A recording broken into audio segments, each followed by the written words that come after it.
Ce qui me paraît intéressant en ce qui concerne ce point est de se demander pourquoi et à quel moment l'apport portugais, mais l'apport d'une manière générale qui a été fait au Brésil, pourquoi à un moment donné il est considéré comme un apport étranger.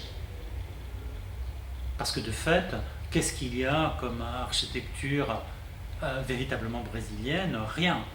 Donc ça pose la question de l'identité, mais plutôt, je pense, à une revendication nouvelle, vraiment pour fonder une identité nationale nouvelle. Il faut, à un moment donné, du moins les Brésiliens le ressentent comme ça, il faut identifier et créer une architecture nationale, ou du moins comprise en tant que telle. Donc ça, à mon avis, c'est la question clé qui se pose à la génération d'architectes brésiliens à partir des années 20 jusqu'à l'après-guerre.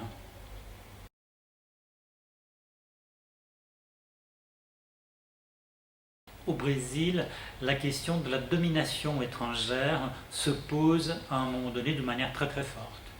Et je crois que Getúlio Vargas, avec son Estado Novo, il va vraiment essayer d'apporter une réponse à cette question en essayant de garantir au Brésil une indépendance politique qui est, je pense, devenue une revendication très forte. Et cette revendication doit être validée encore par une production architecturale portant cette même revendication.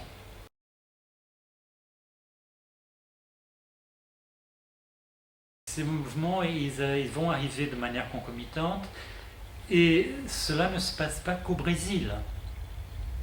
On va voir aussi en France cette espèce de dispute entre une interprétation puriste de la modernité et cette autre interprétation que, tout en épousant les valeurs liées à la vitesse et à l'industrie, va trouver une expression plus riche, avec plus de fantaisie, et qui plonge aussi ses racines dans les origines, d'une certaine manière.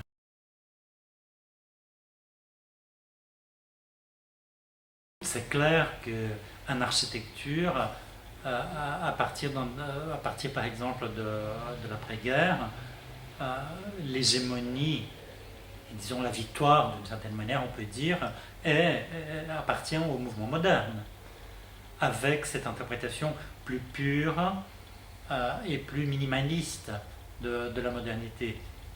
Inévitablement, la modernité elle peut aussi être vue et interprétée de manière plus exubérante, plus riche, et les évocations liées à l'industrie, mais aussi à la vitesse, sont importantes pour exprimer aussi ce même registre.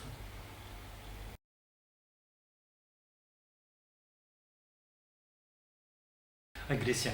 C'est vrai que là, ce qui parle, c'est mes liens affectifs avec le Brésil. Moi, quand j'ai découvert le baroque au Brésil, j'ai été extrêmement ému.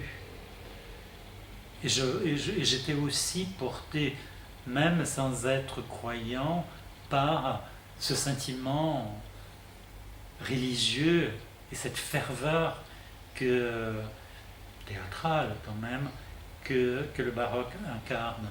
Donc, à mon avis, là aussi, pour le Brésilien, le baroque représente un moyen de se retrouver confronté à une origine qui est une origine exaltante. Exaltante, oui.